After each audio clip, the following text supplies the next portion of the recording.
Jnanam teham savijnanam idam vakshyami asheshataha yajgyatva neha bhuyonyaj gyatavyam avashishyate. I shall now declare unto you in full this knowledge, both phenomenal and noumenal, by knowing which there shall remain nothing further to be known. So all the intelligent people who are hearing this, I request to please note this verse very carefully. There are two kinds of knowledge. One is called Jnanam, another is Vijnanam. Knowledge of phenomenal world and that of noumenal world. What is this phenomena and noumena? Phenomena, we all know, are observations, the world as we observe it. So these are the terms which are used in philosophy, especially by Immanuel Kant, who told there are two aspects of existence. The one that we perceive and another which actually is. And both may not always be the same. For example, we see water in the desert. That is phenomena. Our eyes give us knowledge that it is water. We are seeing water. This is called Jnanam. But what is Vijnanam, scientific knowledge, or what is actually happening? That is described as total internal reflection of light. Actually, there is nothing but simply reflection of light in the air. And what we see is water.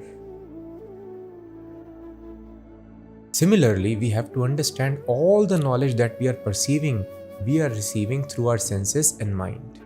This point we have discussed, we are discussing again because it's very, very important to know this. So our senses are just like small window in our room. Through that window only we can perceive what is there outside our house. If somebody tells us, please describe your city, we can only tell, but we have to describe it sitting within our room, then we can only tell what our window is showing. We can never tell about the actual and complete nature of the city. And from that window, if we see mirage, then whatever we are seeing, that is also illusion. In a similar fashion, are these senses, they are just like windows into the existence.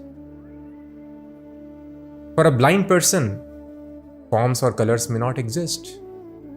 For a person who has no touch sensation, he may never be able to experience anything, any touch, ever. For a person who is not having sensation to taste, for him taste does not exist. If all the senses stop working, a person is not able to see, not able to hear, not able to touch,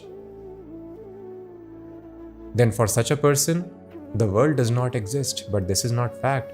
The world is existing with all its beauty and different touch sensations, different fragrances, different tastes, different colors, beauty, but the senses are not working. So just like a person within the room should not be overconfident of his opinions, what he is perceiving through the window. At best, that is limited view of the world, and at worst, everything is illusion. From his window only, mirage is being seen. So even that is false. So thus one can never know the nature of noumenal world, what is actually happening. What is science? Science means knowing things as it is. But current science also bases its research on the knowledge acquired from these windows, these senses. So we can always tell what we are perceiving.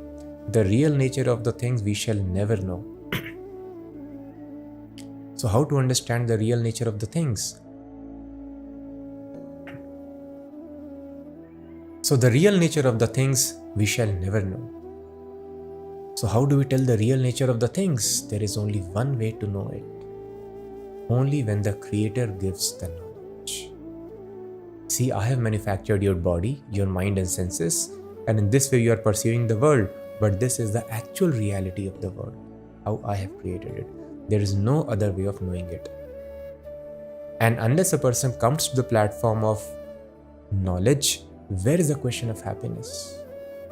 An animal dies chasing the water in the desert, never gets the water. Similarly, we are dying chasing the ever escaping happiness in this world, but we never get it. The situation is not much different. Animal does not question what is truth, whether that is water actually in the desert or not. Similarly, we also, if we don't question whether there is happiness in this world or not, in this petty materialism, we will also keep on dying repeatedly without attaining that happiness which actually satisfies my heart. For this, actual knowledge of truth is important. What exists and what does not exist. What is happiness and what is illusory happiness. So now Krishna will explain the knowledge of the phenomenal world, this material world as we see around us, and that of the spiritual world, the thing which sustains this material world.